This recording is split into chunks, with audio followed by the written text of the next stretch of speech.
Coucou tout le monde, ici Thiolet 2012 et de retour avec le STRVS1 sur Westfield. Alors, bon, Westfield, c'est une bonne map, pour l'instant on va l'utiliser. Il y a pas mal de capacités de bien fonctionner avec les buissons qu'il y a là. C'est une base de dessus en plus. Est-ce que tu utilises cette piste là et bah, quel dommage, ça aurait dû faire une petite aide. Comme équipement, je lui ai mis un turbo, qui est un peu plus que j'avais, et quelque chose pour charger. This is our plan. We arrive, we win, we leave. Le STRV100, c'est un char premium assez spécial. Je l'ai eu de ma vie privée. Bref, ce char est, je vais dire, excellent. Pour l'instant, il n'est pas... je l'avais revendu et je n'avais pas toutes les choses pour l'améliorer, donc il y a un vélo de 9 secondes. Il peut aller jusqu'à 6 secondes de réseau. Mais bref, ce char, je le trouve exceptionnel. Regardez, là j'appuie et attention, petit bras. Alors, qu'est-ce que ça fait ce truc que j'ai activé? Et bah regardez, ça augmente ma dépression, je peux passer de 0 jusqu'à moins 12, non moins 13, je peux passer jusqu'à moins 13, qui est énorme pour un chasseur de char de 8. Les chasseurs de char de fer, les cartoucheurs, les allemands. Mais bref, ce char, dès qu'on passe en mode tir, il y a un mode tir comme vous voyez là, et un mode déplacement. Dès qu'on passe en mode tir, il est très lent partout. Par contre, il a cette suspension hydro-pneumatique qu'ont que certains chars suédois. Et c'est un énorme avantage. Alors là, je reste derrière un buisson. Quand vous voyez que le buisson de A est en droite, tant pis pour les explications. Visons. Non, est-ce qu'il va revenir? Faut que je fasse attention vu que quand je vise dans ce buisson là, si je vois le char qui voit bien, quand je tirerai, je vais perdre ma dissimulation de char, qui est d'environ 20, et la dissimulation du buisson, qui est d'environ 50. Sauf si je me mets loin derrière le buisson et que je le vois encore, bon, ça des difficultés pour tirer, ça fait de mal. Oh, Find another target. Shell successful. Mark the target. Next time. Ah non, il est caché. Ah, il revient. Et bah, quand je vais tirer, si je ne vois pas qu'il y a derrière le buisson, je vais perdre ma dissimulation. À chaque fois qu'on tire, c'est comme ça, mais pas celle du buisson. Donc, j'aurai toujours un peu de ça m'aidera à battre les ennemis. Et surtout à pas me faire détecter, c'est le rôle primordial des chasseurs de chars.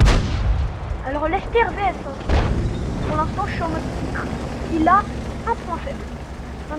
Deux gros points faibles. Premier point faible, c'est qu'il doit tirer à la PCR. Bon oui, ça fait une très bonne pénétration, qui va jusqu'à 330, pénétration pour les rondis. C'est incroyable. Mais il a... Quand tu es détecté, tu le sais 3 secondes après, grâce à la petite gueule. Il s'affiche. Sauf que, tu le sais 3 secondes après. Donc, quand tu le fais vite, tu appuies vite sur mode de déplacement pour pouvoir te déplacer plus vite. Ça fait 3 donc ça fait 4 secondes 3, tu pars. Les ennemis largement le temps. Mais le STRVS1 a quand même un avantage. Son blindage incurvé, comme vous voyez là, il est incurvé. Voilà. C'est un blindage incurvé, c'est un blindage. Je me mets en mode tir pour pouvoir tirer sur le bourrasque. Hop, et attention. Je l'ai eu. Oui, la voix de chef de char, c'est un commandant que j'ai vu à Noël. C'est Anerol Reaper que j'ai vu pendant le mode prix. Il y a un mulet qui a tout ici. Ouais, je fais attention, il est détecté là. Alors comme vous voyez, il y a un petit cercle bleu juste ici à côté de ma souris. C'est le cercle de détection obligatoire. Je me passe au mode de déplacement. le sas de détection obligatoire, si un ennemi est dedans, qu'il soit en dessous ou au-dessus de toi, il sera forcément détecté. Et toi aussi. Certains chars ont un énorme sac de détection, alors que d'autres non. Vous vous demandez, qu'est-ce que fait cette base au milieu? Et bah c'est parce que c'est une bataille interrompue. Et ça veut dire qu'il y a une base au milieu. Ici on est... le but c'est de la capturer. Et là, comme il y a un ULS-14 dans la base avec nous, on ne peut pas la capturer, il soit tout seul. Notre tir, bonne dépression, c'est dangereux qu'on fait, c'est dangereux. Ah, oh, un scorpion, bah c'est non. Oh là là, scorpion dans la tête là, oh, c'est droit, qu'est-ce que je vois? Attention, je vise, et... Mon Dieu, je suis à 3 kills, 1258, 500, et moi, oh, un T25 pilote, qu'est-ce qu'il fait là-bas? On regarde tout de suite. Ou pas. Ah, voilà, ça c'est notre tir. Hop, vite. Et non. Alors, vous allez vous dire, pourquoi je tire en mode déplacement? Juste parce qu'il y a la dépression. Et bah, quand on est en mode déplacement, on a un énorme réticule de chasse de char. Un énorme réticule qu'il y a ici. Et quand il est gros, ça veut dire que le tir il peut partir loin à côté. Et moi, je suis... Et quand t'es en mode tir, bah, vous voyez le réticule, il est tout petit, tout petit. Bon, là je charge une hache explosive parce qu'il y a un scorpion. Le scorpion, c'est un char avec comme blindage. Ah, scorpion.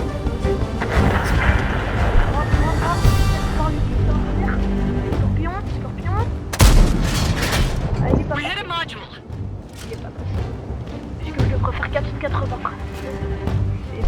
Bref. Il est pas passé. Et je ne crois pas que je vais refaire des dégâts à partir de ce moment de la partie. On va avancer un peu en accéléré. Vous venez sans doute de voir la technique que je viens de faire pour... ce que je viens de faire... En fait, je l'ai fait pour que les alliés s'intéressent à lui. Quand on fait ça, tout le monde entend les... Donc, ils vont se dire, ah, il y a un scorpion ici, faut peut-être qu'on lui... Certains vont croire que c'est assez énervant. Je vais accélérer un peu. Ah, attention, sans doute là vous voyez, il y a eu un petit bug. Bon, c'est normal, je suis en replay. Et je ne vois plus mes munitions. Bon, je vais vous dire, je n'ai plus d'HE, des APCR spéciales et des APCR normaux. Bon, bah, je ne crois pas que je vais faire quelque chose avant la fin. Ah, je vois le nomade. Là, non, c'est pas mourir. Et on va pouvoir toucher du scorpion. Mais et c'est la fin de cette bataille en Ester VS1.